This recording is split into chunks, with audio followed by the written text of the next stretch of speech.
Catus, Maximus here. This happens to be a Porter-Cable 6615. It's the only drill of any type, and it happens to be a quartered half-inch drill from yesteryear, back when they're still American made. But the only one that ever came with one of these style chucks. And there's a few reasons these impact chucks just aren't around anymore, or aren't corded or cordless tools, is they beat up the tools, the gears, the bearings. But man, a lot of people have used drills with keyless chucks, and having something like this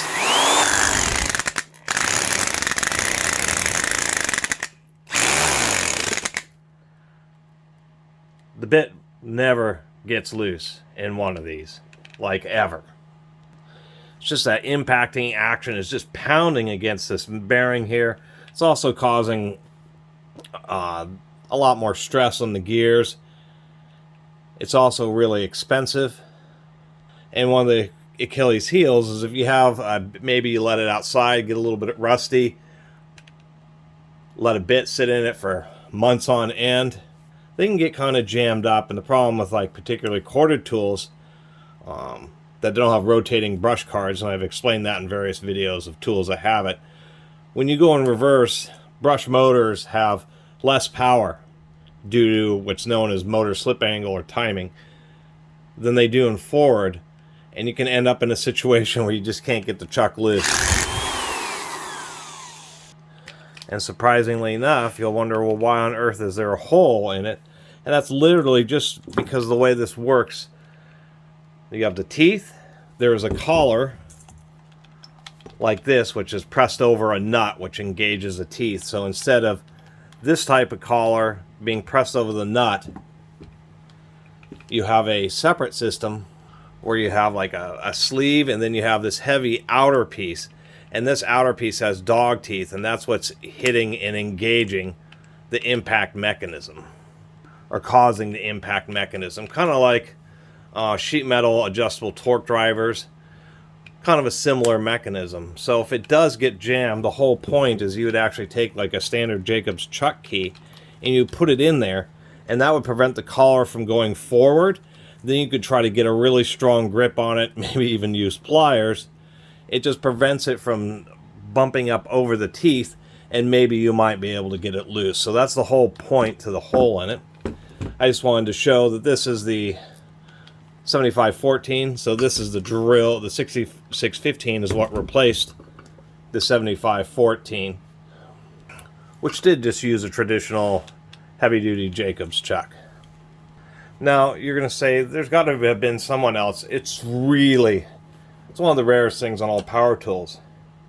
And before somebody says it, yes, Milwaukee is the only other company I know that had an impacting type of chuck. I should say that these style chucks are still sold, but they're sold as chucks, drill chucks for impact drivers. And they're still sold today at like Home Depot under both DeWalt and Makita's name. But that's the only way they've survived. And the reason they're used as impact driver drill chucks is because, I think it's just because of how heavy duty they are. And yes, when you use them in an impact driver, then they're quote unquote double impacting. But this design is way more elegant than Milwaukee's. One of the problems with Milwaukee's here is the fact that, one, they had to try to get around the really elegant patent of this design, so they just had this really bulbous and funky chuck.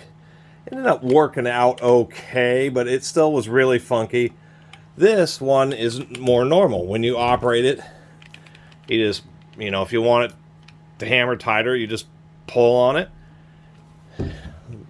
The Milwaukee works exactly the opposite. Where the Milwaukee goes this way, where this goes this way. So the Milwaukee, you can get your hand in front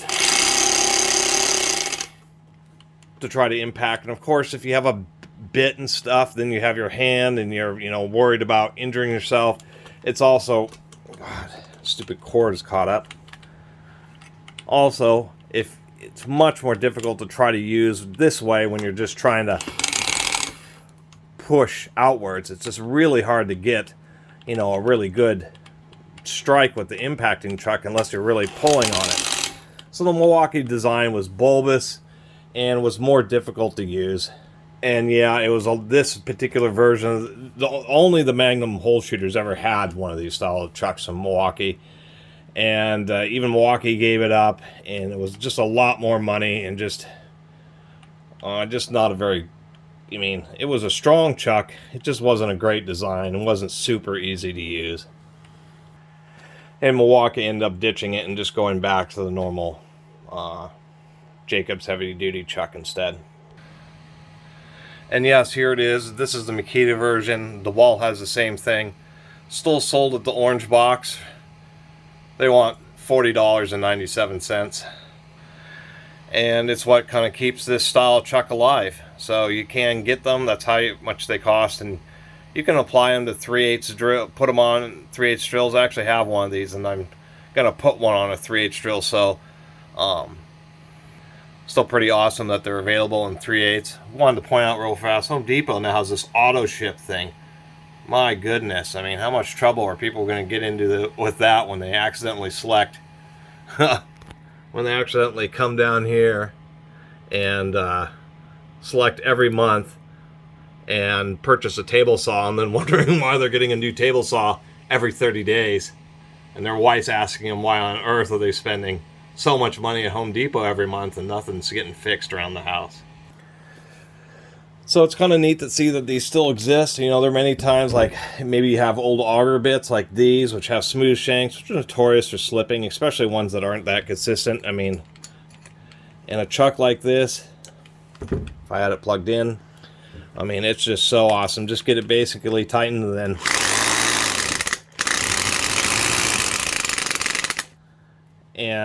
it's just like a keyed Jacobs chuck where you go around, you tighten in every hole, and you do that twice, and you can feel the key move a little bit. And then after you go around like the second time, you'll feel that the key and the chuck is absolutely will not get any tighter. Jacobs chucks don't lose bits when you do that, but this just simplifies the process. Put it in there, impact it, and this bit will never get loose. It will never fall out for years and years and years until you decide you want to loosen it. I was wondering what I might use to demonstrate the force. I have like a little button from like a video game controller, and we'll see if we can't crush it in this drill chuck here. That is tough plastic, that's for sure. Well, I couldn't crush it. Certainly got a pretty deep bite into it. We can see that here. This must be polycarbonate. This is super tough. I'm also realizing that having it between 3 jaw teeth, you need an immense amount of force to crush it via 3 different sides. So anyway, that's my video about the greatest keyless chuck ever made. It's just pretty awesome. If you're ever on a job site and people start hearing, especially those kind of sounds coming from your drill, people are just like, what are you doing? Oh, you've blown out your gears, this and that. Not realizing that you have one of these really nice chucks. And just to repeat, I mean, the reason that these things never took off is, 1, the chucks themselves are really expensive. 2, they're really pretty big in diameter. And 3, they're just hard on the tools. All that impacting really is just pound, particularly the front bearing, really is just pounds into the bearings, causing them to wear out. And the fact there's certain situations where if you have something held in there real tight and then you let it sit for months, or let it get rained on and get some rust in there, that the chuck can get nearly hopelessly locked up. Which is just a darn shame, because, you know, all the hassles, millions of reviews I've read just researching various tools and things I've made videos on over the years. How many times people complain about keyless chucks. There are the self-tightening chucks, the German Rome style. A lot of people have good luck with those, but they also have their issues too, like maybe not being quite as kind and dirty and gritty environments, and being dropped. Or something like this is just Just super duty all the way around and super cool. And it's just a darn shame that more tools didn't include this chuck. I mean, I think people would have paid, I would like to think people would have paid more, but probably just not enough sales coming out of the Porter-Cable versions that other companies have said, we're not going to bother trying to put on these kind of chucks. But something like this would be great on like the infamous DeWalt 235G, or even on the Milwaukee Magnum hole shooters. Many of those mid-speed 750, 850 RPM half-inch drill, you know, carpenter's half-inch drills. Something like this would have just been absolutely sick. It's just a shame that really it never really caught on. And as far as I can tell, the only time I've seen one of these chucks, the reason I was even aware of this is because looking around on eBay and stuff, I've seen other Porter-Cable drills and was wondering what the heck kind of keyless chuck it is, because it looks real strange just having a minimal amount of knurling and basically being smooth. And finally ended up with one of the 6615s that has this chuck. And Porter-Cable only had it for a short while until they went with various other cheaper chucks on these 6615s. But it is super cool, and if you ever run into one of these drills and see this weird chuck, at least now you know what it is. It's a actual pretty special heavy-duty impacting type keyless chuck. One last time, because I think this thing is so cool, and because I think this is the only video about these chucks, you can see here, there's the end of the bit. It's not cut straight, but I'm gonna barely put this bit in there, just where it barely even holds. Won't even hold straight, and this bit won't come out of there.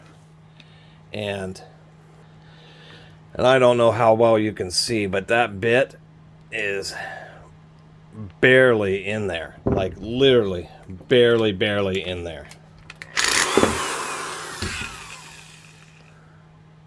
You can see the little witness mark there where it really bit in. I mean, that bit was in less than a 1/4 inch deep, and you could have just drilled with it fine. That's just how phenomenal these chucks really are. Anyway, sorry for the long blabbing video, but I think that this particular type of chuck on a 1/4 drill,